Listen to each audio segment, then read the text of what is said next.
Amis sportifs, bonsoir. L'actualité, c'est les éliminatoires de la Coupe du Monde. On connaît désormais les qualifiés pour cette Coupe du Monde. On connaît les pays qui ne sont pas également qualifiés. On connaît les barragistes. Nos analyses, nos commentaires dans quelques instants. Et puis du côté du Togo, on est heureux de savoir que le championnat national va démarrer et à partir du week-end prochain.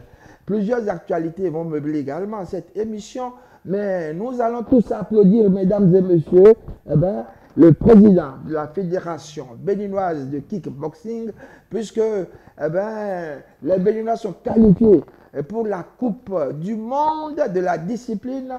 Monsieur le Président, félicitations. Merci.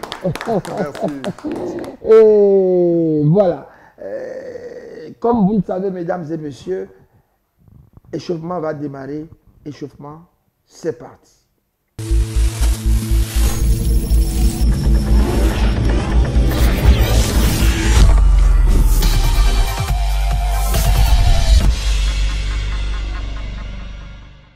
Et voilà, comme d'habitude, nous recevons aujourd'hui un grand monsieur, je vous l'ai dit, c'est le président de la Fédération béninoise de kickboxing. C'est monsieur Soglo, qu'on ne présente plus au Bénin de toutes les façons.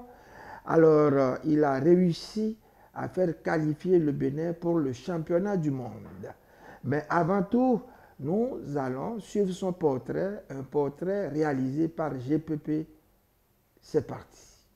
Né le 9 août 1967 à Cotonou, Narcisse Justin Soglo est un sportif polyvalent et un homme passionné dont la vie illustre parfaitement la persévérance et la passion du dépassement de soi. Très jeune, il s'intéresse au sport sous toutes ses formes. Il débute par le football, discipline populaire qui lui inculque le sens de l'effort collectif. Par la suite, il se tourne vers la natation, puis découvre les sports de combat, d'abord la boxe, puis le karaté, où il développe discipline, endurance et rigueur. Son parcours académique l'amène ensuite en Ukraine, plus précisément à Kiev, où il poursuit des études supérieures en architecture. C'est là qu'il découvre une nouvelle passion, le kickboxing, discipline qu'il pratique avec ardeur tout au long de son séjour. De retour au Bénin, il s'investit pleinement dans la promotion du kickboxing aux côtés du coach Raoul Sofonou. Son engagement et sa vision structurante conduisent à la mise en place de la Fédération béninoise de kickboxing et disciplines associées dont il sera élu président le 2 décembre 2023. Mais Narcisse Soglo n'est pas seulement un homme de ring, c'est aussi un passionné de moto. Membre actif de plusieurs clubs de moto au Bénin, il s'impose comme champion de l'Afrique de l'Ouest en quad, catégorie des motos à 4 roues. Malheureusement, un accident de circulation survenu à Koumé le 1er février 2009 met un terme à sa carrière compétitive. Loin de renoncer, il poursuit sa passion à travers la pratique des motos Can-Am à 3 roues et rejoint le club des The Brothers regroupant les amateurs de Harley Davidson, ces légendaires machines des bikers. Sur le plan professionnel, Narcisse Justin Soglo est architecte de formation, diplômé de l'école d'architecture de Kiev en 1995. Il a été président de l'ordre des architectes et des urbanistes du Bénin et a également occupé les fonctions de vice-président de la région ouest de l'Union des architectes d'Afrique, contribuant au rayonnement du savoir-faire béninois dans le domaine de l'architecture. Toujours fidèle à ses racines sportives, il a présidé l'association sportive Étincelle, un club de 2e division D2 où il a travaillé en étroite collaboration avec Pierre Léonard Invy, alors secrétaire général, en même temps entraîneur du club. Homme de défi et de conviction, Narcisse Justin Soglo incarne aujourd'hui la passion, le leadership et l'engagement au service du sport béninois et du développement des jeunes talents.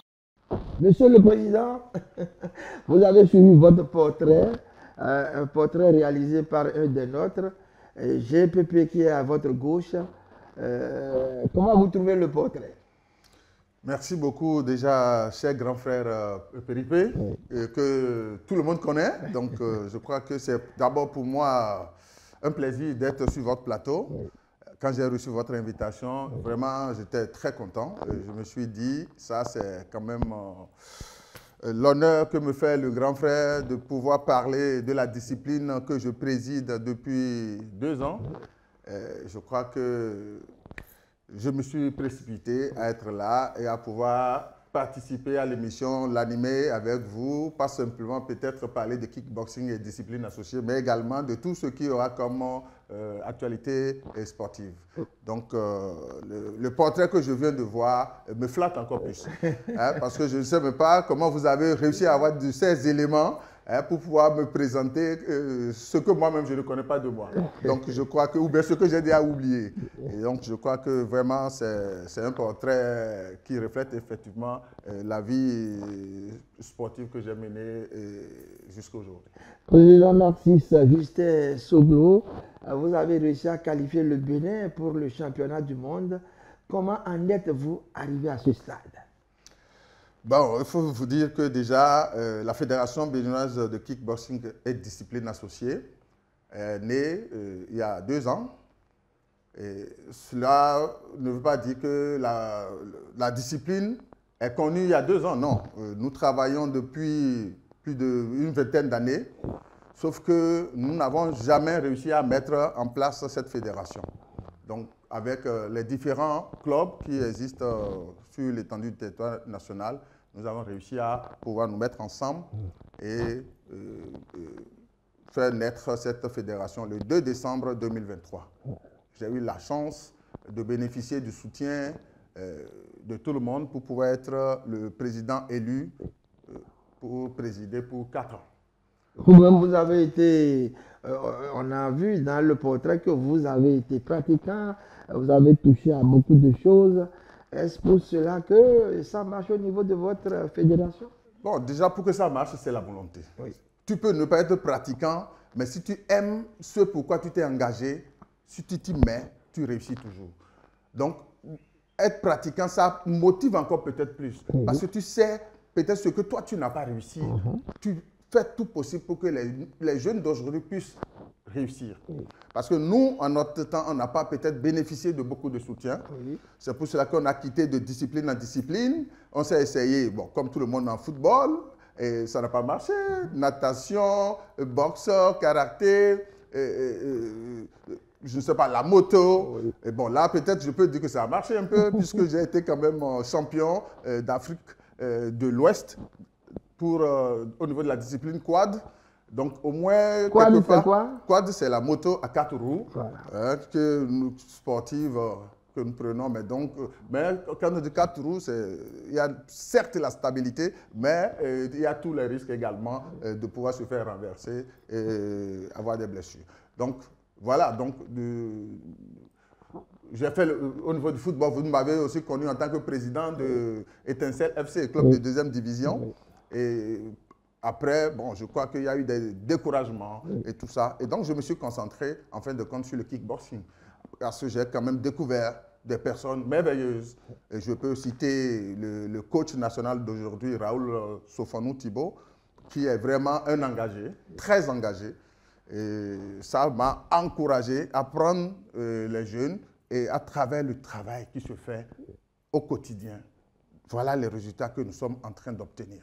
Et c'est là où je voulais venir pour dire, si on s'y met, s'il y a la discipline, je crois qu'on réussit toujours. Voilà, donc c'est à travers cela que nous avons été en Afrique du Sud.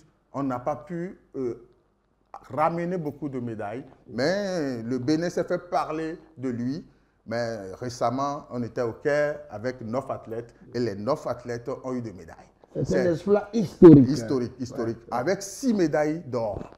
Et on était classé 2e après l'Égypte. Donc vous êtes vice-champion d'Afrique. Je peux même vous expliquer qu'on est 2e en fonction du nombre de médailles. Mais si on fait un ratio entre l'effectif présenté par l'Égypte et le taux de médailles d'or que l'Égypte a eu, le Bénin, nous, on était presque à 65% de taux de médailles d'or. Contrairement à l'Égypte qui était en deçà de 50% de médailles d'or par rapport à l'effectif présenté. Donc, mais le classement général de WACO nous met en 2e position et on est déjà satisfait parce que je crois que le drapeau tricolore du Bénin a vraiment fait trembler l'Égypte. Et je vous assure tout que ce qui s'est dit là-bas même tous les responsables au haut niveau voulaient faire une photo avec les poulains. On a même déshabillé pratiquement, parce que la tenue même de l'équipe nationale plaisait à tout le monde. Les casquettes de la fédération, les t-shirts, c'est-à-dire que les poulains portaient pour aller même juste dans la salle, les gens voulaient l'avoir.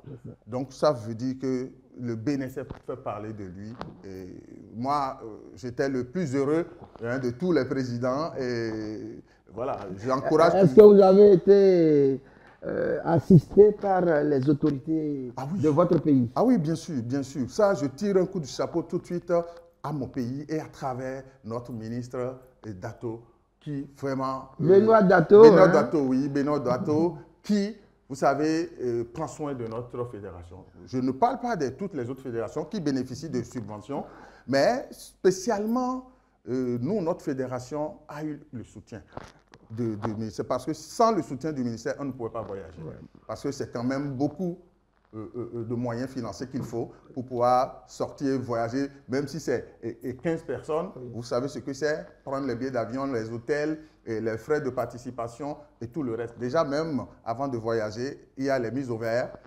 Il faut mettre les enfants dans des conditions. Et tout ça, le ministère a pris en charge. On nous a pris hôtel ici, au Bénin. On s'est mis pendant 3 mois au travail et à la fin, vous avez vu les résultats. Et donc, si les athlètes étaient dispersés et que chacun venait à l'entraînement et après repartait, on n'aurait pas eu. Mais il y a eu un suivi permanent, journalier, que nous avons eu sur nos athlètes. Et ça fait que tout ce qu'ils mangent, tout est contrôlé.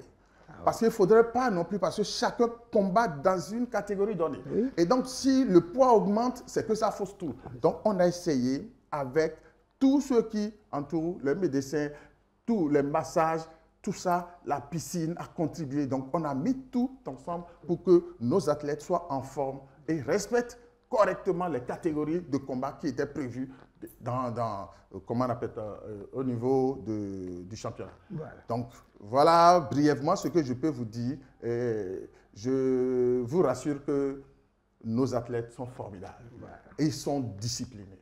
Et le coach, et je profite également pour remercier un coach, le coach Nicolas, qui vient spécialement de la France, à ses propres frais, pour pouvoir assister également nos jeunes athlètes pour qu'ils soient en forme. Ouais. On peut connaître quelques noms des joueurs, des athlètes. Oui, il y a Gaga, Mario, il y a Bouama, il y a, comment on appelle-t-on, Chancel, Thibozo, tous ceux qui ont eu les médailles d'or. Bon, je ne veux pas, il y a Sophonou et Alphonse. Oui, Sophonou, Alphonse. Voilà, donc c'est le frère du coach national Sophonou Raoul. Ouais. Donc, il y a tout ce monde qui est quand même bien aguerri pour toujours défendre notre drapeau tricolore. Et je pense qu'actuellement, pour Abu Dhabi, là où nous avons le championnat du monde, tout ce monde est allié. Et je pense que le ministère est en train actuellement déjà de faire tout possible pour nous mettre à disposition tous les moyens pour qu'on commence déjà les mises au vert et que les enfants soient en pleine forme et pouvoir défendre valablement les couleurs de notre pays à Abu Dhabi. Et le kickboxing, c'est quoi? Le kickboxing, c'est un combat, une discipline de combat qui rallie pieds et poings. C'est différent du MMA? Oui, c'est différent. C'est différent. Parce que nous, on ne frappe pas au sol. Nous, on ne frappe pas au sol. MMA fait la même chose, mais que quand l'adversaire tombe, tu peux encore frapper. D'abord, tu l'achèves au sol. Et c'est ça la différence avec MMA. Chez nous, tu peux donner les coups de poing, c'est-à-dire ça, mais la boxe et le karaté ensemble mélangés. Donc, quand tu donnes le coup de poing, tu peux donner le coup de pied. Voilà. Donc, il y a les techniques qui se font respecter et dans les catégories données. Parce qu'il y a 7 types de catégories dans notre discipline. Donc, quand tu es dans une catégorie, tu appliques exactement les règles de cette catégorie. Voilà. Donc, si tu dévies les arbitres te sanctionnent. En même temps. Donc on peut voir peut-être que tu as gagné un combat, Ouais. mais avec les sanctions que tu reçois, par la suite, tu perds le combat, tu te dis, bon, les arbitres ont favorisé mon adversaire. Alors que c'est le règlement. Alors que c'est le règlement. Voilà. Et donc, c'est pour cela que je dis, et la règle que moi j'aime appliquer à mes poulains, c'est de dire, allez vers le chaos. Voilà. Et ça se fait voir. Quand vous faites le chaos, Ben, il n'y a plus de discussion. Il n'y a plus de discussion. Voilà. Il n'y a plus de discussion. Alors, merci, c'est Justin Soglo. Voilà, vous êtes désormais vice-champion d'Afrique. Vous participerez au championnat du monde. Quelles sont vos relations avec le comité national olympique de votre pays? Oui, ça c'est... Je ne peux que d'abord remercier le président Julien Minavoie. Julien Minavoie. Oui, le président du comité national olympique et sportif. Le dit quoi? Le diplodocus. Non, non. Voilà. En tout cas, le comité, dans sa globalité, est formidable. Je vous assure tout que quand nous, on est nés, le 2 décembre 2023, on a fait toutes les formalités administratives. On s'est également adressé au comité national olympique avec un courrier pour présenter notre fédération et envoyer tous les documents. Oui. Et demander une audience. Je vous assure tout que en une semaine, notre dossier a été étudié et le président nous avait reçus avec son secrétaire général et quelques autres membres du comité. On ne pouvait pas s'attendre à ce qu'au cours de cette audience, que le président nous donne notre lettre de reconnaissance de la Fédération béninoise de kickboxing et discipline associée au niveau de du comité national olympique et sportif. Franchement, c'était formidable. Et ça, les relations continuent jusqu'à aujourd'hui. Et je remercie également le grand frère, le doyen Fernando Ressou, le secrétaire général du comité national olympique et sportif, qui est tout le temps à nos côtés. Ouais. Quand le président, on a des événements, le président n'est pas disponible, le secrétaire général est toujours avec nous. Et ça motive et ça donne encore un peu plus de visibilité, parce que nous avons une présence non seulement physique, mais c'est un conseiller que nous avons, Fernando Ressou, puisqu'il s'y connaît dans presque toutes les disciplines. Et quand il vient, la manière dont il parle aux athlètes, vous sentez que celui-ci, c'est un père de famille qui vient donner des conseils avisés. Et ça, franchement, je ne saurais les remercier ici, sur votre plateau, parce que tout le temps, les échanges que nous avons, eux-mêmes, ils voient que nous avons de la considération pour l'équipe qui est là aujourd'hui à la tête du comité national olympique et sportif. Alors, les préparatifs, vous êtes en train déjà ou... Bien sûr. Ben, vous savez, quand on finit une compétition, on commence en même temps avec l'autre. Donc, les entraînements se font déjà. Sauf qu'aujourd'hui, nous n'avons pas commencé des mises au vert. D'accord. Parce que pour lancer les mises au vert, comme je vous l'ai dit, c'est de gros moyens. Oui. Mais on travaille déjà pour tous les athlètes qui sont sélectionnés. Parce que vous voyez, tous ceux qui ont des médailles, on se doit quand même de les mettre encore sur la ligne de départ. Sinon, il y a beaucoup d'athlètes qui, peut-être aujourd'hui, n'ont pas encore cette chance, mais qui sont très bons. Mais dans, comment appelle-t-on, dans les choix, les compétitions antérieures priment toujours. Et c'est ça qui fait que, des fois, nous essayons d'expliquer au niveau du ministère que, en présentant les athlètes, il ne faudrait pas que nous soyons toujours dans la ligne de ceux qui ont reçu des médailles. Il faut qu'on donne la chance aux autres également. Parce que tant que tu n'as pas été, on ne peut pas savoir si tu peux avoir des médailles ou non. Et donc, les choix se font sur cette base-là, malheureusement. Donc, nous aurions vraiment souhaité que très bientôt, qu'on nous laisse la possibilité de pouvoir positionner des athlètes qui n'ont peut-être pas encore eu la chance d'aller à une compétition à l'international. D'accord. Ouais, parce que nous avons des compétitions sur le plan régional. Nous avons AOC, Africa Open Combat, par exemple, qui est organisé par la Côte d'Ivoire, Oui. du maître Doukrou Paffer. Et le Bénin, la première sortie qu'on a eu à faire, on a été remporter la ceinture. La ceinture de Africa Open Combat, c'est le Bénin qui l'a remportée. Et nous aussi, on a organisé ici à Cotonou, le 10 mai dernier, on a organisé la deuxième édition. Et notre athlète Noati Arnaud a conservé sa ceinture. Et donc, vous voyez, donc c'est Félicitations. Bon, donc nous essayons de faire de notre mieux pour que notre discipline vraiment fasse ressortir le nom du Bénin. Parce que ça, en Égypte... Révèle le Bénin. Révèle le Bénin. Voilà. Et donc, en Égypte, je crois que ça a été ressenti. Parce qu'il y en a qui ne connaissaient même pas la situation géographique du Bénin. Donc, il a fallu seulement que notre équipe soit là pour que les gens puissent au moins mieux s'orienter. D'accord. Président Narcisse Justin Soglo, je précise que vous êtes le président de la Fédération béninoise de kickboxing et discipline associée. Restez avec nous, on va poursuivre cette émission.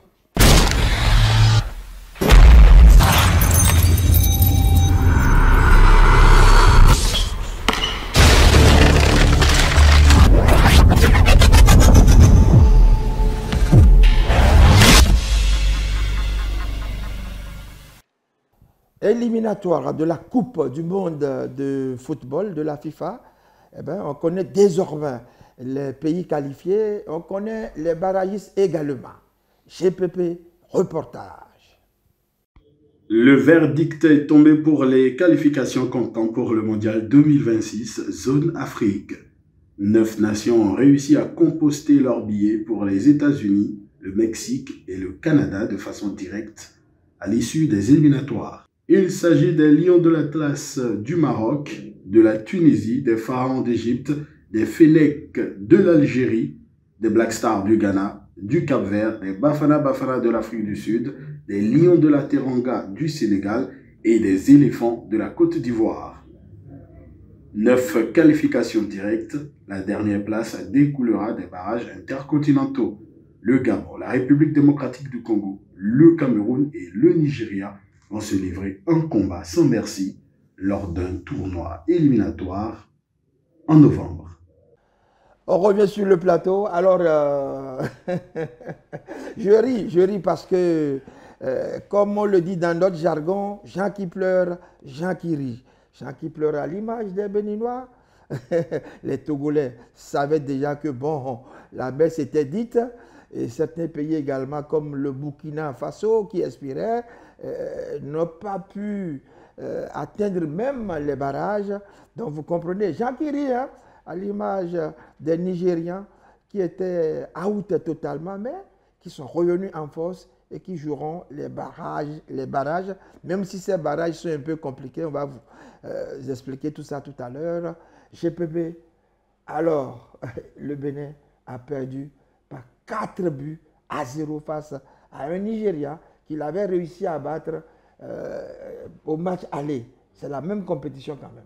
Comment est-ce qu'on peut expliquer cela? On va dire qu'on avait une formation des Sopa Eagles revancharde qui a voulu quand même rappeler qu'elle était un ogre au niveau du continent africain, a voulu rappeler aux Béninois qu'il n'était pas aisé de venir se qualifier à Ouyo. Et en face, ils ont été dans un match correct, tactiquement, techniquement, et ils ont réussi à mettre le coup de grâce au moment où il fallait. Ils ont pu rentrer formidablement bien dans leur match. Le fait essentiel qui, ma foi, a fait basculer la rencontre en faveur des Sopa Eagles, c'est le début de cette rencontre, cette perte de balle au milieu de terrain et qui derrière a laissé un boulevard énorme. Et le premier but de Osimhen étant inscrit, les Béninois n'avaient plus véritablement d'arguments pour revenir dans cette rencontre. Osimhen a réussi à faire le triplé que nous appelons le hat-trick dans notre jargon de communication. Le coup du chapeau, le coup du maître, il est reparti très certainement avec cette balle. Lui qui avait un appétit des plus voraces avant cette rencontre, qui a sonné la mobilisation, qui a sonné la révolte du côté de tout le peuple nigérian. Il a réussi sa rencontre. C'est pour prouver une fois que quand on a encaissé ce but très matinal, déjà, on n'était pas techniquement ou tactiquement supérieur à cette équipe. Ils nous ont attendus. Ils savent qu'ils ont réussi le plus important. Il fallait qu'on se découvre. Et en se laissant découvrir, derrière, on n'avait pas véritablement des arguments pour les contenir. Ils ont été cliniques au niveau de leur action. Le deuxième but est intervenu sur un coup de pied arrêté. Un Ouourou qui ne pouvait pas... Oui, on a vu votre reportage.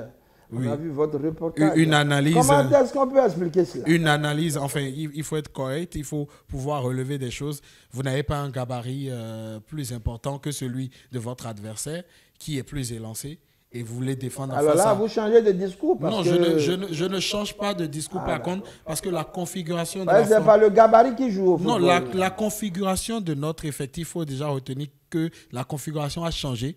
Vous avez des David Kiki qui sont entrés à la place de Yohan Roche, ce qui n'était pas la même configuration. Yohan Roche qui a écopé d'un carton pour... enfin, il a été suspendu de carton, pour accumulation de carton. Ouais. Donc forcément, quand vous avez des éléments qui ont fait le match, qui connaissent véritablement ces joueurs en face, que vous êtes obligé de changer, et pas qu'à un seul poste, forcément, ce sont des données qui rentrent en considération. Et je parlais de cette action surtout le deuxième but qui, ma foi, est venu entériner totalement la maîtrise des Sopa Eagles. Sur cette action, vous êtes moins court que votre adversaire, que vous voulez prendre en marquage, vous allez vous mettre devant l'adversaire. Forcément, derrière, le mec qui n'avait pas on n'a pas réussi à le ceinturer. Mais dans la même compétition, au match aller... Et cette même équipe de départ avait battu cette même équipe des Super Eagles. C'est comme je vous disais, ce n'était pas le même effectif, ce n'était pas la même configuration de jeu, ce n'était pas les mêmes réalités. Et mais c'est la même équipe. Ce n'est pas totalement la même équipe. Gérard Yaobi, Messambi, est-ce que vous êtes d'accord avec GPP? Absolument pas, vous le savez. Vous savez...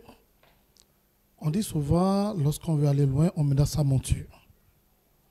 Ce qui s'est passé avec les Béninois, c'est que je continue pas à vivre en réalité ce qui s'est passé. Et ça m'amène simplement.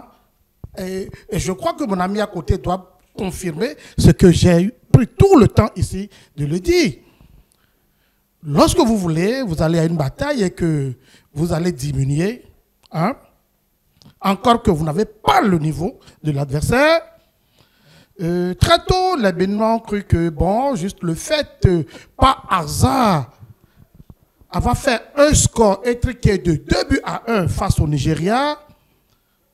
Vous trouvez que c'est un hasard? C'était un hasard. Non, et je l'ai toujours martelé et je l'ai toujours crié haut et fort. Je l'ai toujours martelé et je l'ai crié haut et fort. Et je crois qu'ils vous souviennent, Pépé Ripé, sur pratiquement maintes plateaux, je l'ai dit, cette équipe du Bénin n'a pas le niveau du Nigeria.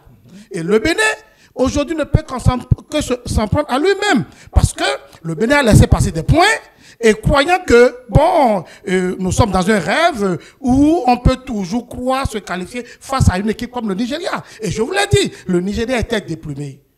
Et je dis, quelle que soit cette équipe qui pouvait se trouver sur le chemin du Nigeria, le Nigeria allait les battre. Simplement parce que le Nigeria avait besoin de cette qualification. Il ne faut pas oublier que... Le Nigeria n'avait pas besoin de cette qualification. Mais écoutez, lorsque vous mettez les deux équipes ensemble, mais la force, la capacité qu'a cette équipe du Nigeria, ce n'est pas la même capacité qu'a l'équipe du Bénin. Le match aller, eh bien...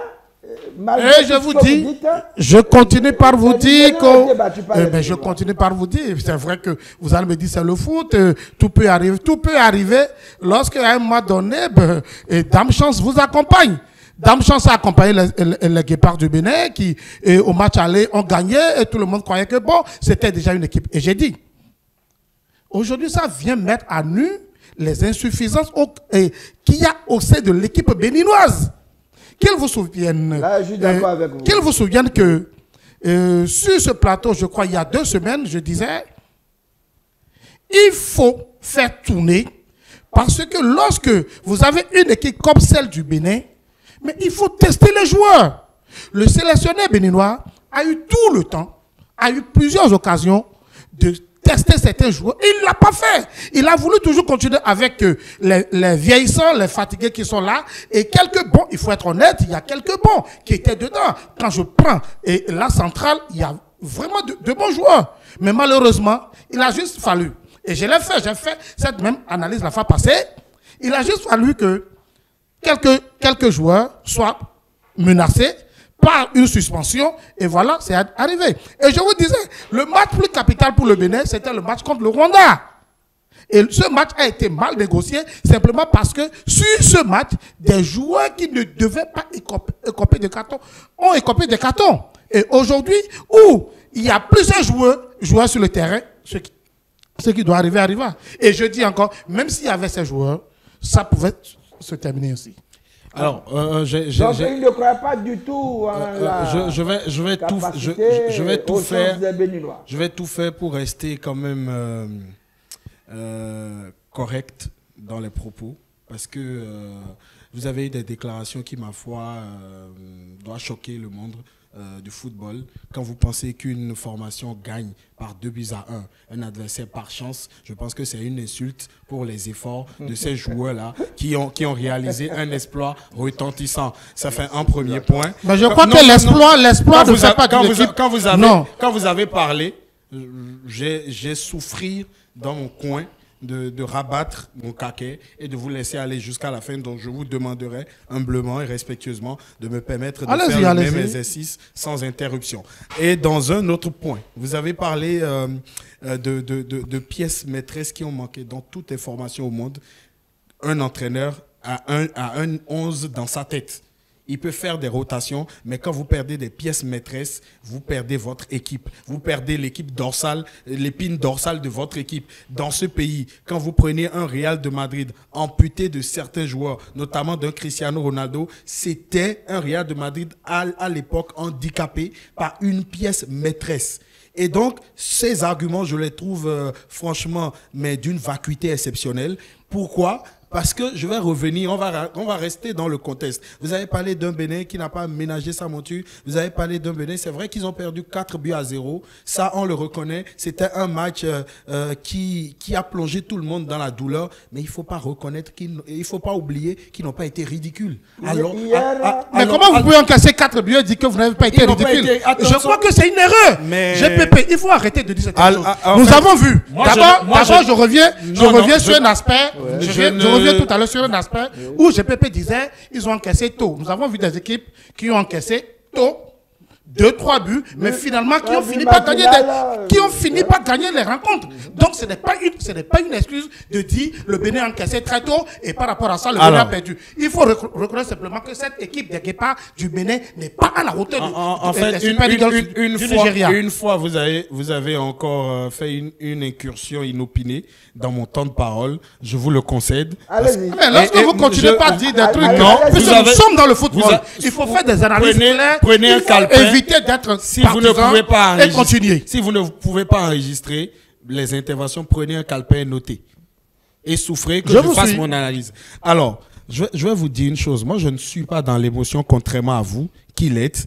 Pourquoi? Parce que j'analyse selon les réalités qu'il y avait là. Et ces réalités sont telles que, vous avez parlé, personne n'a dit ici que le Bénin était une formation supérieure à celle du Nigeria. Sauf si j'ai été frappé d'amnésie à un moment. On connaît, j'ai même parlé d'ogre au niveau continental. C'est pour vous dire à suffisance qu'on connaît le mérite de cette formation nigériane. On connaît quelles sont les qualités de cette formation nigériane. Mais je dis, la formation n'a pas été ridicule. Une formation qui, jusqu'à la dernière journée, a réussi à faire douter les Super Eagles du Nigeria et les Bafana d'Afrique du Sud en étant premier d'un groupe n'a pas eu un parcours ridicule. On ne va pas parce que au soir... Non, laissez-moi finir. Comment on peut me dire? Laissez-moi finir. Si vous me reposez tout le temps la parole, vous prenez, vous la police des débats est là. Gardez tout le temps la parole. Je développe juste un argument. Je dis non. On continue avec... Je développe juste un argument. Vous sortez de vos gonds. Ce n'est pas correct. Je dis... Les faits sont là. À un moment, cette formation des Guépards du Bénin n'existait pratiquement plus dans ces éliminatoires, mais a réussi à reprendre de l'ascendant, à terminer premier à une journée des éliminatoires. On parle du Bénin, on parle de l'Afrique du Sud, on parle du Nigeria et le Bénin qui était en tête avec 2 formations qui, jusqu'à la dernière journée, avant ces rencontres, étaient éliminées sur le tapis. Ce n'est pas rien. Ce n'est pas rien pour une formation comme le Bénin. Ouais. Ça fait un point. Il a suffi juste. Non. Que le Nigeria gagne. Laissez-moi finir. Non, Pépé, attention. Le Bénin a fini premier avant la dernière journée. Dans quelles conditions? Le Bénin a fini premier avant la dernière journée. Dans quelles conditions? Juste à un moment où les points étaient retirés, mais à l'Afrique du Sud. Est-ce que ce sont les Béninois qui ont allié l'effectif de l'Afrique du Sud? Écoutez, parlons concret. Vous êtes dans l'émotion. On est concret. Attendez, allons droit au but. Non, attendez. Le Bénin a terminé premier. Écoutez, GPP, le Bénin a terminé premier dans ce groupe avant la dernière journée, simplement parce que les points ont été retirés à l'Afrique du Sud. Si c'était que, pas simplement. Écoutez, non, mais pas simplement. Si c'était que les points étaient toujours maintenus et que vous tenez ce discours, je serais d'accord avec vous. Mais 4 buts quand même. Non, il faut qu'on notifie une chose. Le nul de l'Afrique du Sud lors de la précédente journée. C'était simplement, les Guépards ne sont pas allés battre les Amavumbi sur leur territoire face à leur président de la République, 1-0. Vous parlez de simplement comment? On est dans le sport. Ne négligez pas les efforts des gens. Je ne sais pas si vous avez déjà chaussé les godasses. Attention, ce n'est pas toi qui vas le dire. Sinon, tu le sais très bien, excusez-moi, si vous avez chaussé les godasses, vous n'aurez pas de tels propos en parlant de simplement. Et mieux, on parle de 4-0. D'accord. C'est grave. On regarde ensemble cette rencontre hier. C'est vrai, c'est 4-0. Mais dans le comportement, dans l'attitude des Guépards, ils n'ont pas été ridicules. Attention. Je le dis. Attention, je pèse bien mes mots. Attention, GPP. Ils ont eu en face d'eux une équipe qui était au-dessus et qui a su véritablement jouer sur les faiblesses de la formation béninoise. Parce que d'autres nations, avec de bien meilleurs répondants, techniquement et tactiquement, auraient pu mettre à mal ce Nigeria. La belle preuve, le Bénin a eu des occasions. Ils n'ont pas réussi. Combien d'occasions? Écoutez, je ne suis pas là. Mais le Nigeria nous a montré simplement que lorsqu'on est attaquant, c'est argument contre argument. Voilà. Mais il monopolise tout le temps la parole. Mais comment qu'il me laisse parler aussi. Qu'il me laisse parler aussi. Lorsque GPP ici me dit. D'accord, celui qui a la police des débats. D'accord. Et je dis, il a parlé d'un point tout à l'heure que je trouve totalement ahurissant. Quand il dit qu'il faut faire un turnover, on ne fait pas un turnover dans toutes les équipes. On fait un turnover quand on a des arguments. Vous avez une formation modeste du Bénin qui n'a pas assez de profondeur de banc pour permettre... Vous avez parlé de jeunesse. Je suis désolé, c'est le seul entraîneur depuis Mathusalem qui a donné la chance aux jeunes de s'exprimer. Vous avez des garçons qui, comment on appelle? Vous avez des garçons même comme Yohan Roche, comme au milieu de terrain, Imouran Hassan, qui n'aurait été jamais titulaire en formation du Bénin. L'équipe est en train aujourd'hui de changer de visage avec de nouveaux rôles qui sont redistribués. C'est à croire même que sur la formation, vous ne suivez pas les changements qui sont en train de s'opposer, de se faire parce que vous êtes bloqué à la métaphase 2 et vous n'observez pas l'évolution au niveau de... Parce que sinon, vous n'allez pas parler de non-rajeunissement de cet effectif. Quand on prend hier, combien sont vieillissants véritablement dans cet effectif? On peut faire le point. Combien sont des anciens dans cette formation des Guépards? On peut faire le point. Allez-y, répondez. Citez-moi les anciens et on fera le débat. Je crois que GPP doit rapidement descendre de ces nuages et comprendre que lorsqu'on parle d'une équipe, c'est les résultats. Et Guénodro, lorsqu'il prenait l'équipe du Bénin, il avait signé dans son cahier de charge qu'il allait qualifier les Guépards pour le mondial. Lorsqu'on prend toutes les rencontres des Guépards, que ce soit à la qualification, pour la qualification de la CAN, que ce soit pour le mondial, c'est dans la douleur. C'est toujours dans la douleur. Et une équipe ne peut jamais réussir si toutes les fois, elle ne réussit que dans la douleur. Qu'est-ce qu'il faut faire? Ce qu'il faut faire, je l'ai dit en son temps, il faut prendre le temps de travailler, accepter les défaites. Mais pensez qu'on a une baguette magique. Et du jour au lendemain, on peut faire ce que les autres n'ont pas fait. C'est du leurre. Et c'est ça qui vient de se passer. GPP, je le comprends. peut-être qu'il est peut-être dans l'équipe de communication de Guénadron ou des Guépards du Bénin, je ne sais pas. Mais moi, à ma position d'analyste, je dis que à des moments donnés, il faut accepter ses erreurs et reprendre. Guénadron, le sélectionneur du Bénin, avait eu tout le temps, je dis bien, avait eu tout le temps nécessaire pour travailler. Il fallait simplement éviter cette communication au départ, qualifier les Guépards, c'est vrai. Quel pays ne veut pas être qualifié pour le mondial? Tout pays veut se qualifier. Mais entre la réalité et les faits, c'est deux choses différentes. Il faut chercher les réels moyens pour évoluer. Et c'est ce qui a manqué aux Béninois. Lorsque je prends, je suis d'accord avec, quand je prends ce que dit GPP ici sur ce plateau, mais quand on prend compartiment par compartiment, avant de se dire, oui, je vais gagner une bataille, c'est qu'on sait qu'on a les armes. Le mardi passé sur le terrain, dans quel compartiment les Béninois étaient réellement, pouvaient vraiment faire le poids face aux Super Eagles? Aucun. Aucun. Il faut se dire la vérité. Aucun compartiment. Une équipe qui n'arrive pas, et je l'ai dit, je l'ai souligné, j'ai crié haut et fort. Je n'ai rien contre l'équipe du Bénin. Bien au contraire, c'est des voisins. On veut même que l'équipe du Bénin soit qualifiée parce que lorsqu'on prend pratiquement la sous-région, c'est seulement cette équipe qui n'a jamais goûté aux délices de la Coupe du Monde. Mais quand on veut aller, on travaille pour. On ne fait pas du tâtonnement. Tâtonner et aller, non. Tout à l'heure, GPP disait... le gouvernement béninois a mis tous les moyens. Pour que je crois que c'est même là que le gouvernement va se réjouir parce que, bon, au moins, le gouvernement a mis assez de moyens. Et, bon, les Guépards sont éliminés juste à quelques secondes près. Donc, vous donnez raison maintenant. Non, vous savez, lorsque vous... C'est là où je le comprends. Lorsque vous mettez les moyens, vous voulez qu'il y ait le résultat. Et parfois, vous voulez même qu'il y ait une magie. Et c'est à cette magie que... Vous n'avez pas vu les Super Eagles, les promesses? Je n'ai pas refusé. Je n'ai pas refusé. Des milliardaires nigériens à l'équipe. Et le Bénin ne pouvait pas montrer autre image. Et lorsque GPP ici dit, le but a été encaissé très tôt, bon, nous avons vu des équipes qui ont encaissé très tôt, mais qui rapidement se sont pris au sérieux. Je prends des équipes qui ont même encaissé 3 buts, mais où les matchs ont été, se sont soldés par le score de 4 buts à 3 en faveur de l'équipe qui perdait. Donc, lorsqu'on me dit, si vous dites, vous voulez jouer face au Nigeria, et que vous avez réellement les armes pour, puisque je suis content qu'il soit ici sur ce plateau, parce que c'est ce même GPP qui avait dit le Bénin peut gagner contre le Nigeria.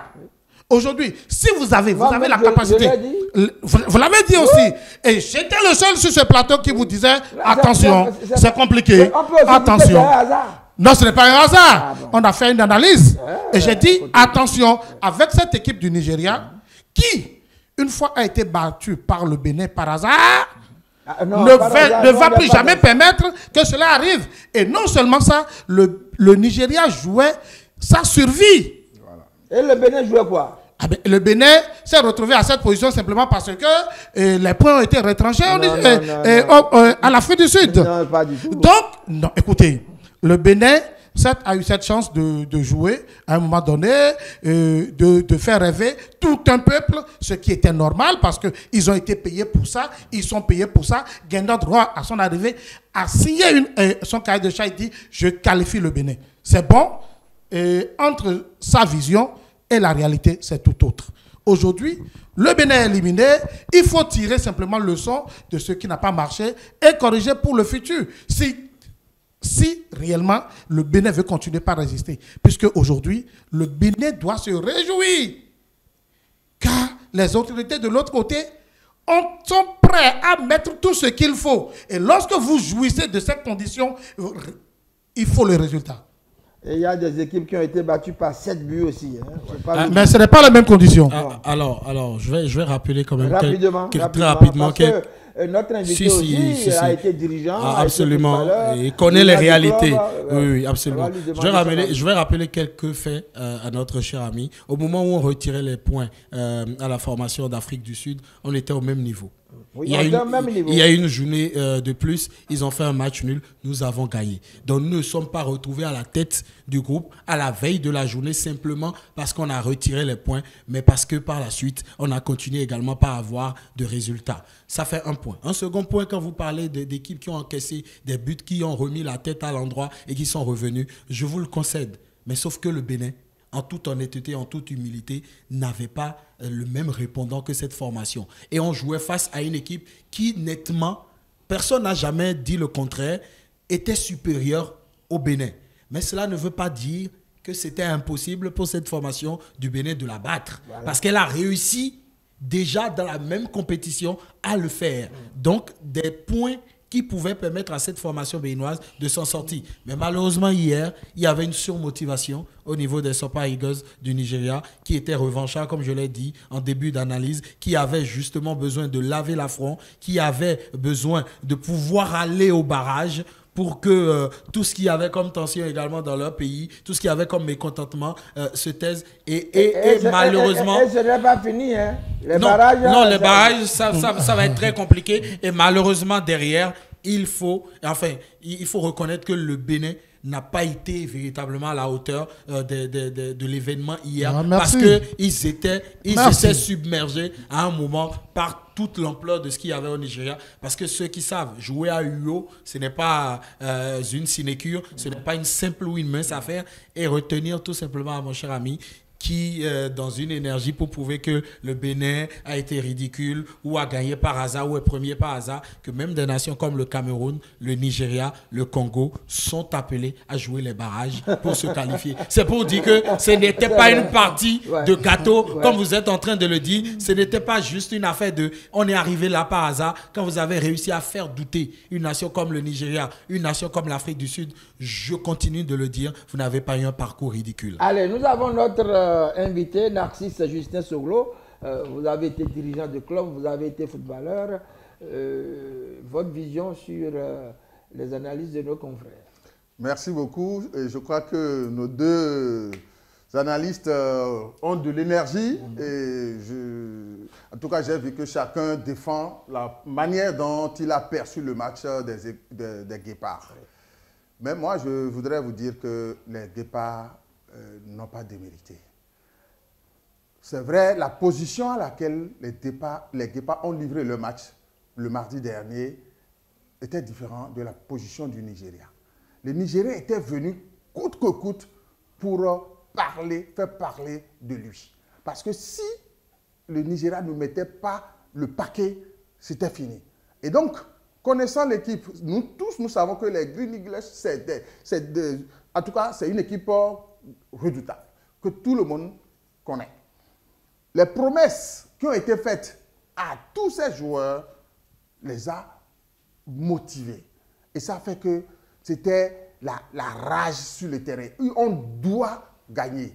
Parce que si on ne se qualifie pas, tout le peuple nigérian sera vraiment totalement dans un état où on ne peut pas l'expliquer. Et donc, le Bénin était en première position. Et nous, on devait tout faire pour conserver cette place, pour être qualifié. Donc, la manière de jouer n'est plus la même. Parce qu'à l'intérieur de toi, tu te dis, je suis en bonne position, mais il y a la peur intérieure qui te gagne. Parce que tu te dis, si jamais je loupe ça, donc en disant ça, c'est que tu t'affaiblis. Non seulement il y a un problème au niveau des joueurs et tout, mais l'équipe est l'équipe. Et certes, l'équipe a gagné. Et le match aller à Abidjan face au Green Eagles. On ne va pas dire, il n'y a pas de hasard. Moi, je suis contre qu'on dise que c'est un hasard que le Bénin ait gagné le Nigeria. Parce que le Nigeria... C'est son analyse. Oui, je sais. C'est-à-dire, même s'il y a des joueurs qui n'étaient pas alignés pour le Nigeria, dès lors que c'est le pays, c'est le pays. Le mardi dernier, c'est la même chose. Le Bénin face au Nigeria, tout le monde s'attendait. Parce que le terrain n'a pas été choisi au hasard. Ça n'a pas été choisi au hasard. Le Nigeria a plusieurs stades. Donc, voilà. Et décide d'envoyer ce match là où il peut gagner. Il peut gagner. Donc, tout a été fait pour ça. Et donc, moi, je crois que nous sommes vraiment dans un désespoir, mais ça ne va pas nous amener à dire que... vous allez vous préparer pour la CAN. Voilà, on se prépare pour la CAN. Alors, voilà. On va parler un peu quand même des éperviers du Togo qui ont été éliminés avant terme. Est-ce que vous ne voyez pas que c'est toujours la même chose au niveau des éperviers du Togo? Est-ce que vous ne voyez pas qu'il est temps maintenant d'aller à la recherche d'un sélectionneur digne du nom qui peut relancer l'équipe togolaise? Est-ce que vous ne constatez pas avec moi que les supporters togolais, le peuple togolais a envie d'aller, de reprendre, de renouer avec la Coupe du Monde, de renouer avec la Coupe d'Afrique des Nations? Est-ce que vous ne le pensez pas, GPP? On va dire tout simplement que du côté des éperviers du Togo, il y a beaucoup de choses qui sont de nature décevante.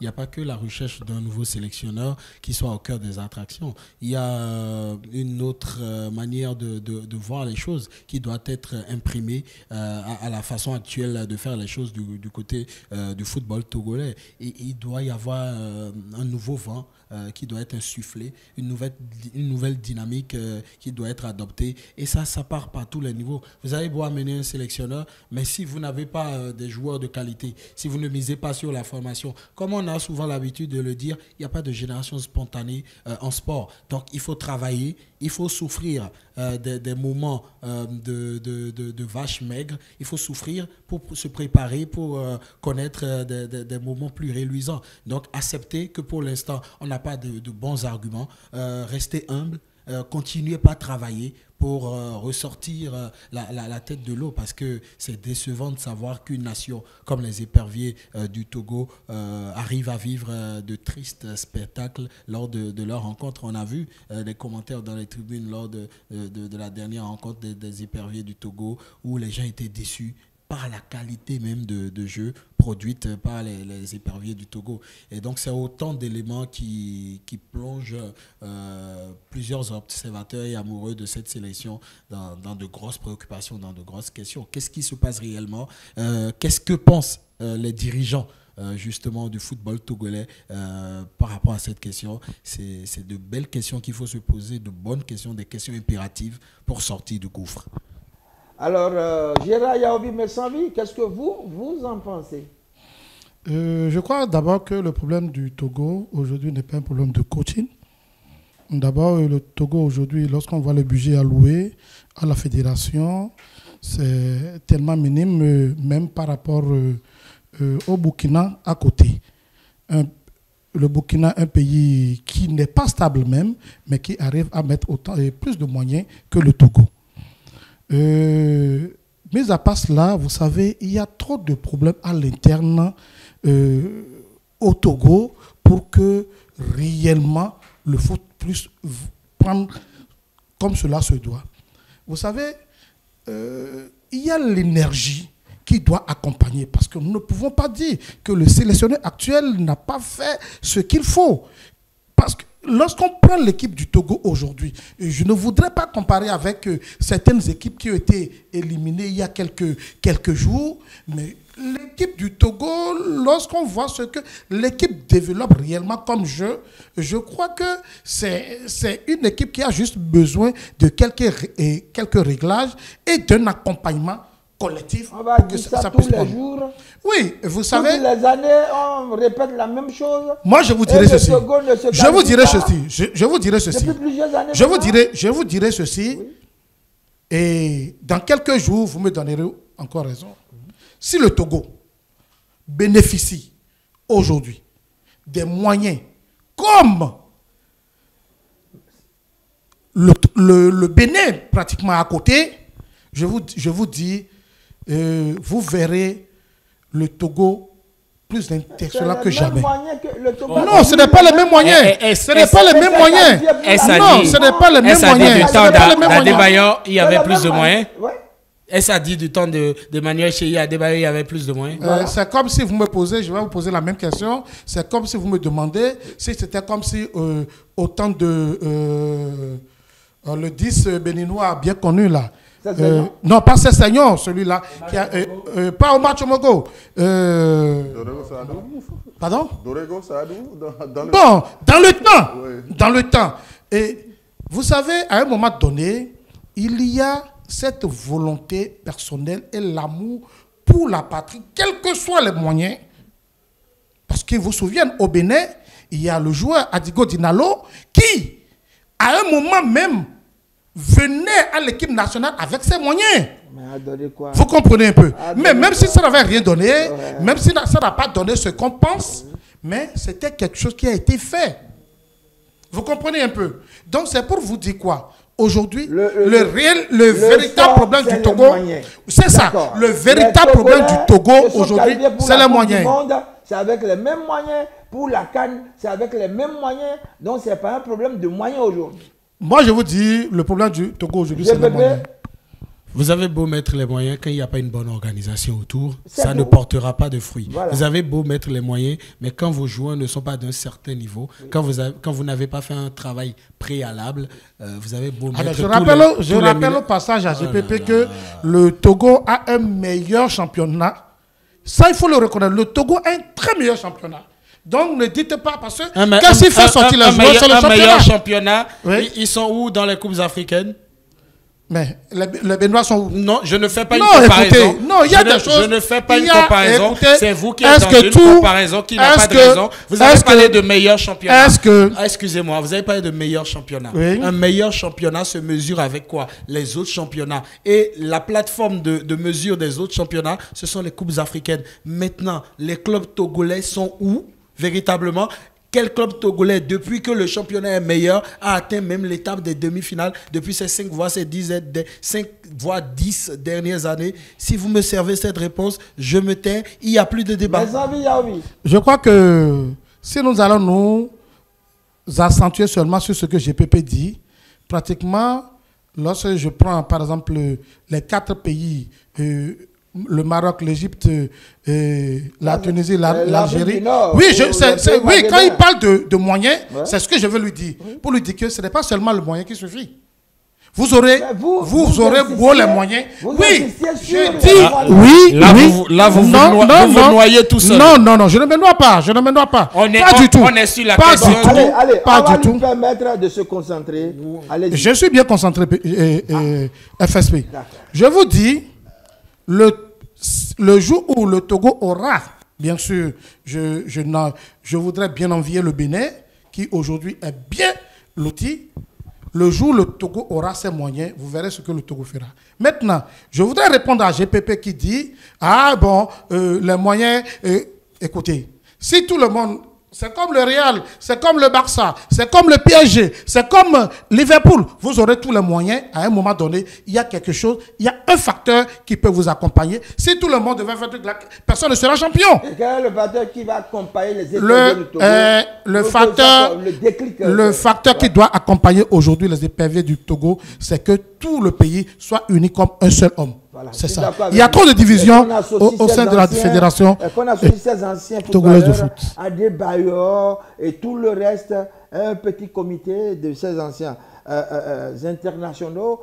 Et parce qu'il me semble que le sélectionneur togolais n'est pas respecté.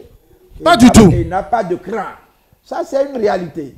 Donc, il faut vite faire quelque chose parce que les Togolais veulent goûter encore à une phase finale de CAN ou de Coupe du Monde. Bien sûr. Ça tarde depuis longtemps. Ça fait plus de 4 ans qu'on parle de ça, GPP, vous et moi. Et sur ce même plateau. Absolument. Donc il faut que ça change. Oui, justement, c'est pour cela que je martèle, au-delà des questions de moyens, je pense qu'ils sont cruciaux. Ouais. Personne ne dénie cela à la réalité sportive aujourd'hui. Quand je parle de l'organisation, c'est mettre justement tous ces arguments dont vous êtes en train de parler en musique. Parce que quand vous avez une bonne organisation et que chacun y trouve sa place, chacun joue un rôle essentiel et prépondérant, forcément la mayonnaise va prendre. Et derrière, on a tout fait de le dire, on a trop fait même de le dire sur ce plateau. Il n'y a pas d'évolution dans le sport, c'est une bonne structuration. Sans qu'on ne mette chacun à l'endroit qu'il faut, sans qu'on ne fasse une bonne adéquation entre profil et poste. Donc derrière, quand vous n'êtes pas dans ce mécanisme, quand vous n'êtes pas dans ces réalités-là, même si vous mettez tous les moyens de l'ONU ou de l'OMS, ça ne sortira pas les gens de la précarité et de leurs problèmes. On a vu le président Talon, et c'est sous son règne, qu'on a mis assez d'argent dans le football. Il y a eu assez de volonté politique. Mais regardez, ce mardi par exemple, où tout le monde s'attendait à voir les départs se qualifier pour la première fois à une phase finale de Coupe du Monde, ça a été la catastrophe.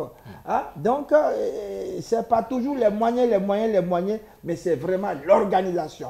Il faut qu'on soit unis. Il faut que tout le monde, les Béninois ont compris, à chaque fois quand ils veulent voyager, ils font appel à 2 ou 3 à 3 anciens. C'est toujours bien. Et je pense que... Il y a un aspect que j'avais oublié de mentionner, qui est très important, c'est le temps. Le temps.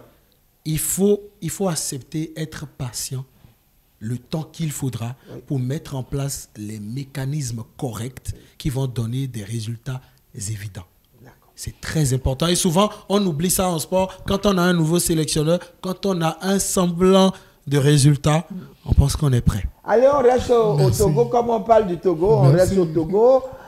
Puisque le championnat va démarrer ce week-end, c'est une très bonne chose. On l'attendait depuis longtemps et c'est parti avec vous. GPP Reportage.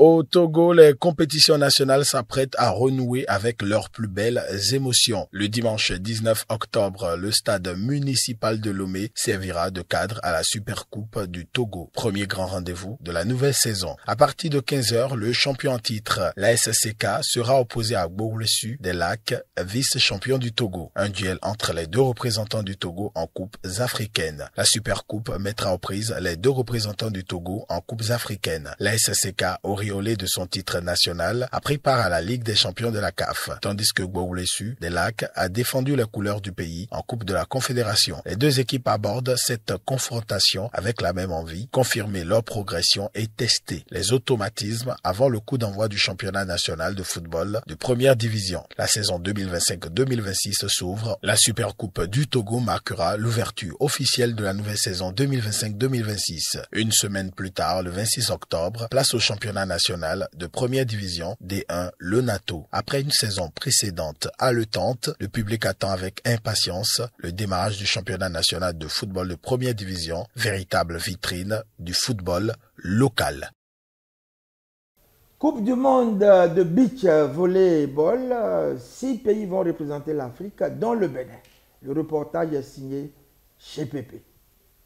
Le Togo et le Bénin participeront pour la première fois de leur histoire au championnat du monde de beach volley prévu du 14 au 23 novembre 2025 en Australie. En effet, chaque duo portera haut les couleurs nationales dans un tournoi relevé, symbole de la montée en puissance du beach volley africain. Pour rappel, le tirage au sort du championnat du monde de beach volley 2025 s'est tenu le jeudi 9 octobre 2025. Les 48 meilleures équipes masculines et féminines du globe connaissent désormais leurs adversaires pour cette 15e édition la plus vaste jamais organisée dans l'hémisphère sud. L'événement se déroulera à Adélaïde en Australie du 14 au 23 novembre 2025 sur un site spécialement aménagé pour accueillir plus de 200 matchs en 10 jours de compétition. Pour le Togo, la qualification du duo Kotoka Samani marque un tournant historique. Les Togolais évolueront dans la poule H face à 3 équipes redoutables, République tchèque, la Lettonie et les États-Unis. C'est une poule particulièrement relevée, dominée par des duos du top mondial. Mais les Togolais, forts de leur expérience sur le circuit africain, comptent bien jouer sans complexe. Leur qualification obtenue lors du championnat d'Afrique de Martil est considérée comme un exploit national et une source de fierté pour la Fédération togolaise de volleyball. Aux côtés du Togo, 5 autres pays africains participeront à cette édition. Chez les hommes, le Bénin alignera le duo Yakubu Tohuenon et le Maroc, le duo Ilia Elias El Garouti. En ce qui concerne les guépards volleyeurs, le président de la Fédération béninoise de la discipline, Ali Yao, rassure, le duo béninois s'est bien préparé. La volonté politique y est également et je suis certain que nos ambassadeurs ne paraîtront pas ridicules en Australie. C'est tout dire. Au Bénin, en effet, le volleyball fait partie des 3 meilleures disciplines qui respectent leur cahier de charge et qui font un peu plus chaque jour pour le développement et la promotion de leur sport. Chez les dames, le Nigeria, le Mozambique et l'Égypte iront avec 2 paires engagées. Les Africains devront se mesurer à des géants du beach volley mondial venus d'Amérique, d'Europe et d'Asie. Mais leur présence témoigne de la progression rapide du beach volley sur le continent, notamment grâce aux efforts de la Confédération africaine de volleyball qui multiplie tournois et formations. C'est la première fois que l'Australie accueille le championnat du monde FIVB. Les tableaux masculins et féminins compteront chacun 48 équipes réparties en 12 poules de 4. Les 2 premiers de chaque groupe ainsi que les 4 meilleurs troisièmes accéderont directement au 16e de finale, tandis que les autres troisièmes passeront par un tour de repêchage. Au total, 216 matchs seront disputés dans une ambiance mêlant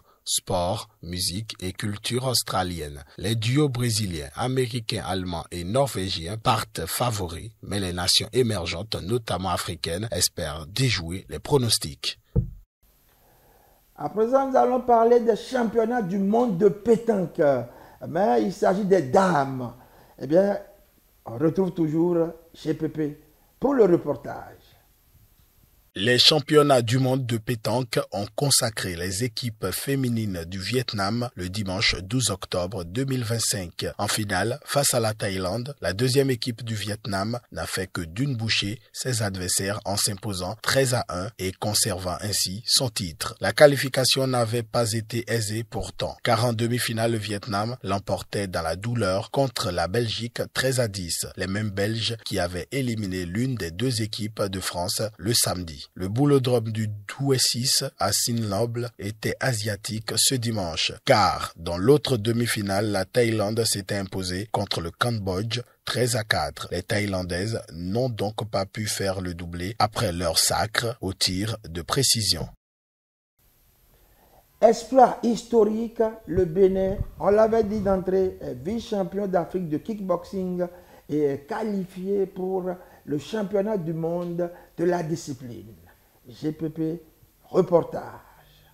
Les guépards kickboxers ont rugi au Caire du 2 au 4 octobre 2025 lors de la Coupe d'Afrique de kickboxing tenue dans la capitale égyptienne. La délégation béninoise a signé une performance historique en décrochant 9 médailles, dont 6 en or, 2 en argent et 1 en bronze. Une moisson impressionnante qui propulse le Bénin à la 2e place du classement général, juste derrière le pays hôte, l'Égypte. Jamais le Bénin n'avait atteint un tel niveau sur la scène continentale du kickboxing. Les athlètes béninois surnommés les guépards kickboxers ont livré des combats d'une intensité et d'une maîtrise technique remarquables face aux grandes nations africaines de la discipline. Cette performance est d'autant plus significative qu'elle survient dans un contexte de montée en puissance du kickboxing béninois ces dernières années. Les efforts conjoints de la Fédération béninoise de kickboxing, des entraîneurs et du ministère des Sports portent enfin leurs fruits. Avec 6 médailles en or, 2 en argent et 1 de bronze, le Bénin s'installe solidement sur le podium continental et confirme sa nouvelle stature dans l'arène africaine. Les champions béninois ont dominé leurs catégories respectives avec un engagement sans faille, une discipline exemplaire et une détermination patriotique saluée par tous les observateurs. Cette brillante performance offre au Bénin sa qualification pour la Coupe du monde de kickboxing prévue du 21 au 30 novembre 2025 à Abu Dhabi, aux Émirats arabes unis. Une première historique qui permettra aux combattants béninois de se mesurer aux meilleurs athlètes du monde. Le président de la Fédération béninoise de kickboxing n'a pas caché sa fierté. Nos athlètes ont porté haut les couleurs du Bénin. C'est le résultat d'un travail acharné, d'une vision claire et du soutien constant des autorités sportives. Nous allons poursuivre sur cette lancée pour faire du Bénin une référence mondiale. De son côté, le ministre des Sports a salué cette performance comme un signal fort de la vitalité du sport béninois, promettant un accompagnement accru pour la préparation à la Coupe du Monde. Ce nouveau succès confirme la dynamique actuelle du sport béninois sur la scène internationale. Après le football, l'athlétisme et le judo, le kickboxing béninois s'impose désormais comme un vecteur de fierté nationale et de rayonnement continental. Les Guépa kickboxers ont prouvé qu'avec la rigueur, la passion et l'unité, le drapeau béninois peut briller parmi les plus grands. En route pour Abu Dhabi, le rendez-vous est pris du 21 au 30 novembre 2025 pour la Coupe du Monde. Le Bénin y défendra non seulement ses couleurs, mais aussi son nouveau statut de vice-champion d'Afrique.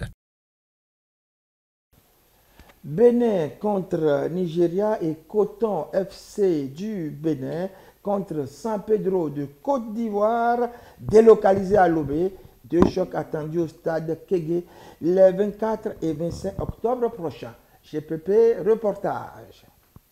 Le stade de Kégué va accueillir deux grandes affiches internationales les 24 et 25 octobre 2025. En raison des travaux de réhabilitation du stade de l'amitié Général Mathieu Kérékou de Cotonou, la Fédération béninoise de football a décidé de délocaliser à Lomé deux rencontres capitales comptant pour les éliminatoires de la CAN féminine Maroc 2026 et les interclubs de la CAF. Bénin-Nigeria, un duel pour une place à la CAN féminine 2026. Le vendredi 24 octobre à 15h, les Amazones du Bénin affronteront les Super Falcons du Nigeria dans le cadre du dernier tour des éliminatoires de la CAN féminine Maroc 2026. Le Nigeria, multiple champion d'Afrique, visera une qualification sans faute, tandis que le Bénin cherchera à créer la surprise et décrocher une première participation historique à la phase finale. Coton FC vs San Pedro, un duel décisif en Coupe de la Confédération CAF le lendemain, samedi 24 octobre à 16h, place au football des clubs. Coton FC du Bénin croisera le fer avec le FC San Pedro de Côte d'Ivoire pour le match retour du deuxième tour des préliminaires de la Coupe Confédération CAF 2025-2026. Une confrontation capitale pour deux formations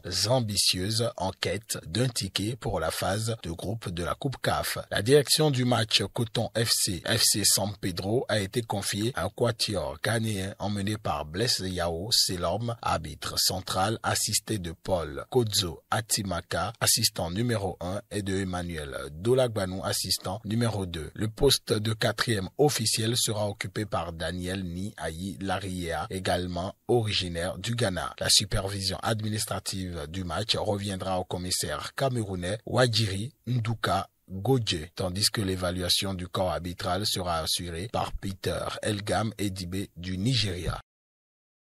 Deuxième édition des Jeux ouest africains de l'ACNOA zone 3, eh bien, le Burkina Faso accueille l'Afrique de l'Ouest.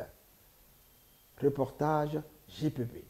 Un an après la première édition organisée à Lomé au Togo en décembre 2023, l'association des comités nationaux olympiques d'Afrique ACNOA Zone 3 vit une nouvelle fête sportive. Depuis le 11 octobre 2025, le Burkina Faso est au centre de l'actualité régionale. Ouagadougou, la capitale, abrite la deuxième édition des Jeux de l'ACNOA Zone 3. Organisés pour la première fois à Lomé du 5 au 8 décembre 2023, ces Jeux avaient réuni 8 pays de la Zone 3 autour de 3 disciplines, le basketball 3x3, le handball et le volleyball féminin. Cette première version avait souri à la Côte d'Ivoire, vainqueur en basketball et en handball. Le Nigeria, lui, était monté sur le piédestal pour avoir gagné la finale de volleyball. Une première réussie qui a posé les bases d'un rendez-vous désormais inscrit dans l'agenda sportif régional. 10 disciplines sont au programme pour cette édition 2025. Sous la houlette de Jean Yameogo, président de la zone 3 et de son comité exécutif, les Jeux se déroulent sans problème. Les 10 disciplines au programme sont l'athlétisme, le badminton, le basketball, le cyclisme, le handball,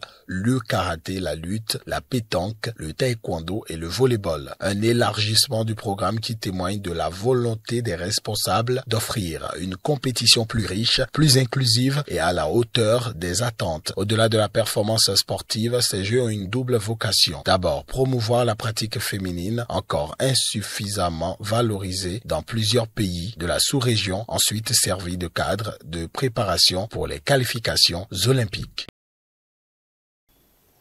Nous allons faire le tour de nos correspondants. Il y en a qui sont heureux, il y en a qui sont malheureux. On commence donc par l'Algérie avec notre ami Ismaïl Ben Kaïdia, puisque l'Algérie s'est qualifiée. Bonsoir l'Algérie. Bonsoir FSP.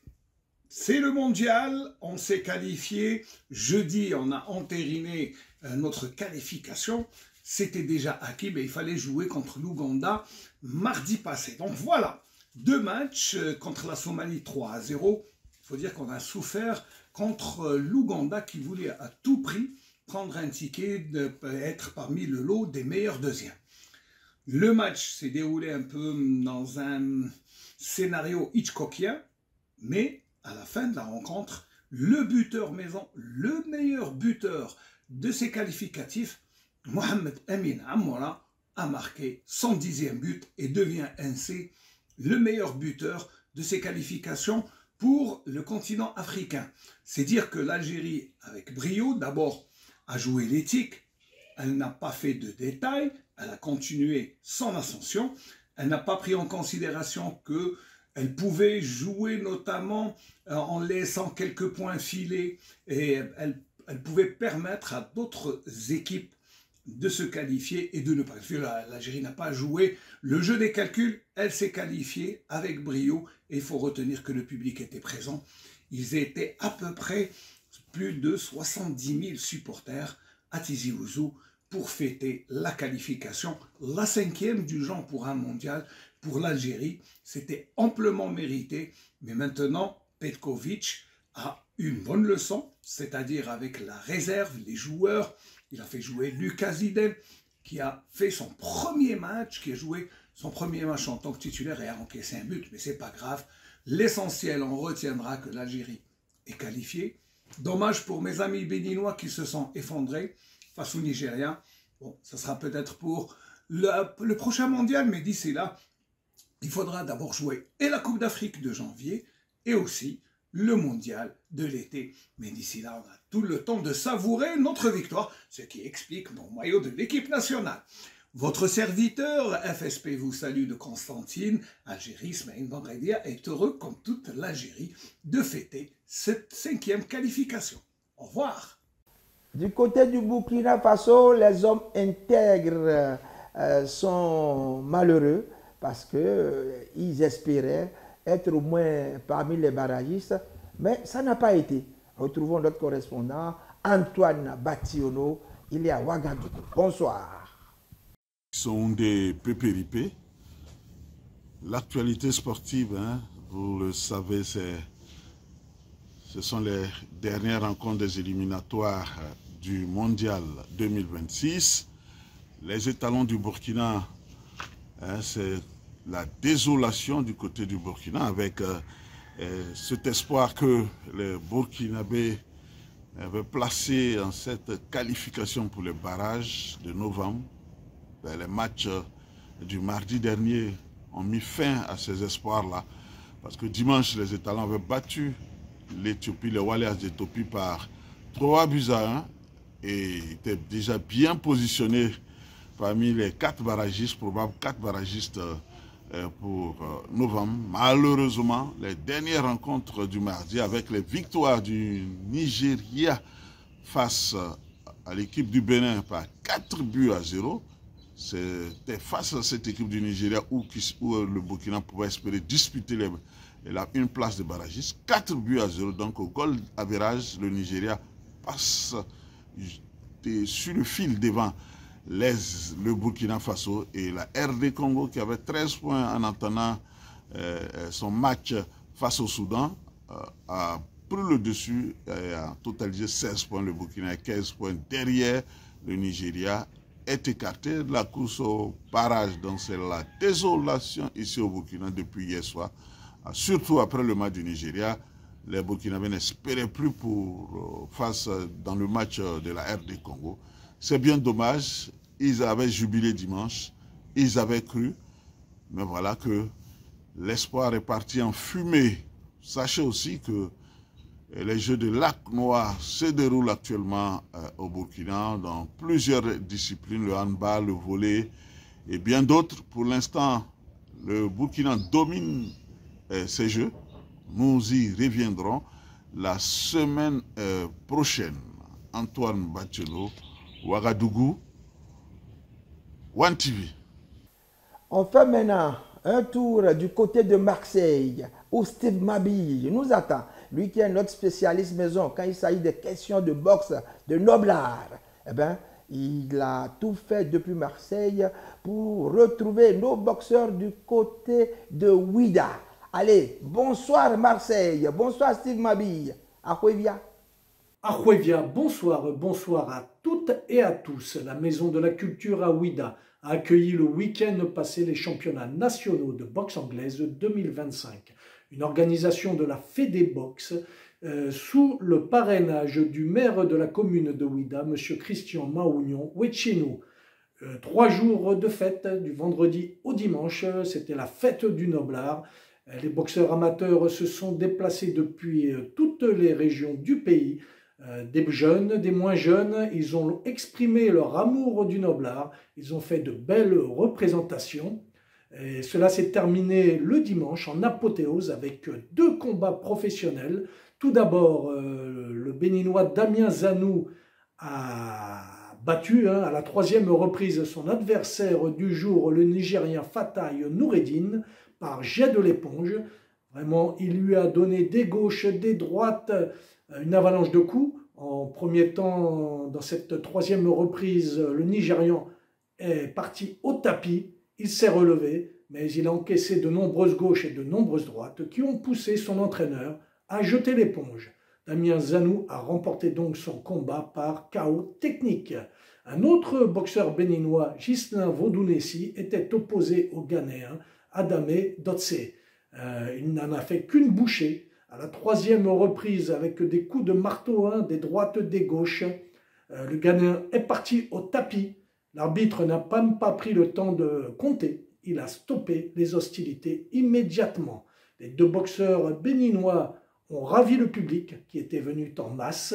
La jeunesse était présente. La Fédé Boxe réunit de plus en plus autour d'elle l'adhésion de tous les clubs du pays.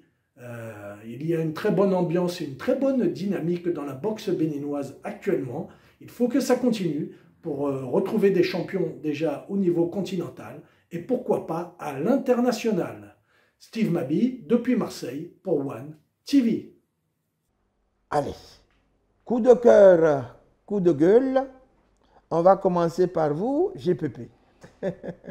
Mon coup de cœur va à l'endroit de la formation du Cap-Vert qui a réussi à colposter son billet pour la phase finale de Coupe du Monde pendant que d'autres s'échinent à se qualifier mais ne réussissent pas, pendant que d'autres stagnent dans une sorte de léthargie continuelle. Voilà des formations qui réussissent avec brio au moment où on les y attend le moins, jusqu'à ce que j'en perde mon latin. Franchement, un gros coup de chapeau à l'endroit de cette formation capverdienne qui a réussi un gros coup sur cette campagne qualificative. Mon coup de gueule. Mon coup de gueule, c'est à l'endroit du collectif des grandes nations du continent africain qui se retrouvent en barrage. C'est pour dire qu'à un moment, quand vous montez trop sur vos airs, il faut savoir que d'autres personnes également ont des airs qui peuvent aller au-dessus des vôtres. Et on est impatient de vivre ce pugilat entre ces nations. Notamment, on y retrouve des nations comme le Cameroun, le Nigeria et autres. On va voir bien comment ils vont se démerder là-bas pour nous envoyer nos derniers représentants pour le compte de cette phase finale de la Coupe du Monde. Gérard Yaoui, Messavi, coup de cœur, coup de gueule. Coup de cœur, je voudrais dire bravo à Sadio Mané qui a montré qu'il est un grand homme, un grand joueur, car lorsque vous faites partie d'une sélection, vous faites qualifier votre équipe. Bravo Sadio Mané, tu es un grand joueur. Je vais toujours rester au Sénégal pour mon coup de gueule. Malheureusement, au moment où certains joueurs à l'international font tout pour faire qualifier le Sénégal, des problèmes subsiste toujours et le championnat traîne. Il faudrait réellement que le championnat puisse vraiment commencer pour le bonheur de tous. Merci. Coup de cœur, coup de gueule, c'est notre invité, c'est M. Narcisse Justin Soglo. Coup de cœur, coup de gueule. Écoutez, coup de cœur, moi je voudrais dire un bravo au président Ibrahim Traoré qui récemment a reçu les motards de l'Afrique de l'Ouest qui se sont déplacés sur Ouaga pour s'amuser, et il les a reçus avec vraiment... avec fast. Et il a reçu tout le monde à la maison disons, du peuple de la présidence de Ouaga, pas à la présidence, voilà, de la République, et il les a mis à l'aise. Ça, franchement, je lui tire un coup de chapeau. Ça montre qu'il est proche du sport, et pas de n'importe quel sport. Voilà. Coup de gueule, je crois que je fais toujours attention de faire des coups de gueule, mais néanmoins, je dirais que les Béninois ne s'attaquent pas trop à nos guépards qui ont quitté la compétition. Je vous en prie, ne tapez pas trop sur notre équipe, parce qu'on a tout fait pour être qualifié, mais ça n'a pas donné. Arrêt sur image. Arrêt sur image, il s'agit de Victor Osimhen, le bourreau des guépards. Il a marqué le hat-trick, le coup du chapeau, 3 buts dans une même compétition. Il a réussi.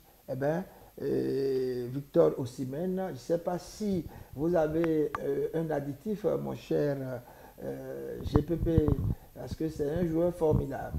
Oui, même si c'est la mort dans l'âme, il faut quand même reconnaître que c'est un grand sportif, c'est un grand joueur, et les grands joueurs, ils savent dire avant les rencontres ce qu'ils vont faire, et pendant les rencontres réussissent à le faire, et ce n'est pas donné à tout le monde. Il a su galvaniser la troupe, il a fait de ce match un moment spécial pour lui, et cela l'a été avant, pendant, et je pense que ça allait maintenant après le match, et donc il a survolé la rencontre. Il a gagné des points, Gérard Yaobi Messanvi. Oui, il a été exceptionnel, il a toujours prouvé qu'il est un grand joueur.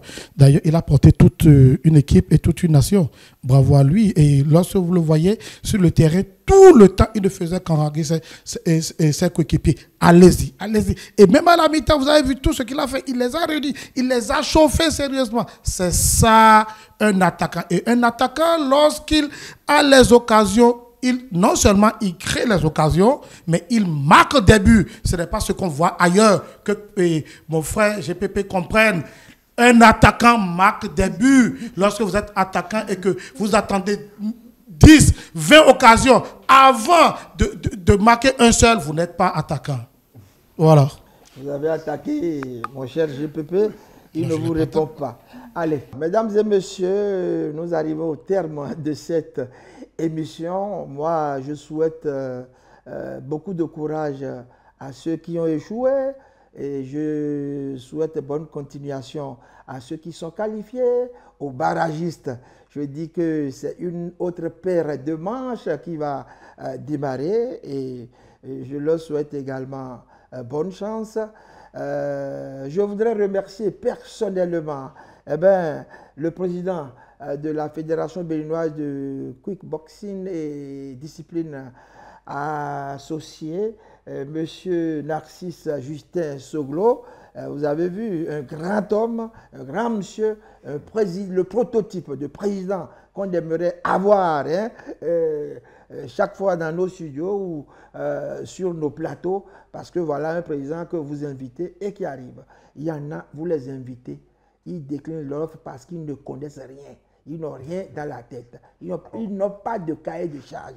Ils ne savent pas ce qu'ils vont dire. Or, aujourd'hui, il faut la communication. Il faut expliquer ce qu'on fait. C'est comme ça. C'est le football, c'est le sport.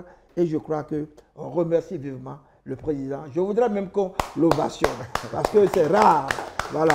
Merci monsieur le président. À la réalisation, c'est le sorcier de la technique, Marzouk Oluomo. Il a assisté d'un autre jeune sorcier, Christ Bankole. Et puis à la, à la coordination éditoriale, oui, à la coordination éditoriale, le grand Ali Wassi Sissi. Ali Wassi Sissi qui se prépare pour son festival. On reviendra, on en parlera la semaine prochaine. Puis le responsable à la logistique, c'est Honoré Amoussou. Honoré Amoussou, à qui je dis vraiment chapeau. On se comprend à demi-mot. Au maquillage, nous avons Tania Perle, cosmétique. Je vous conseille, lorsque vous faites un tour peut-être au Bénin, demandez la DG, la directrice générale, Tatiana Dazan, ou bien demandez simplement Tania Perle, cosmétique. Mesdames et messieurs, c'est terminé. Je vous dis merci, merci de nous avoir reçus chez vous. À jeudi prochain.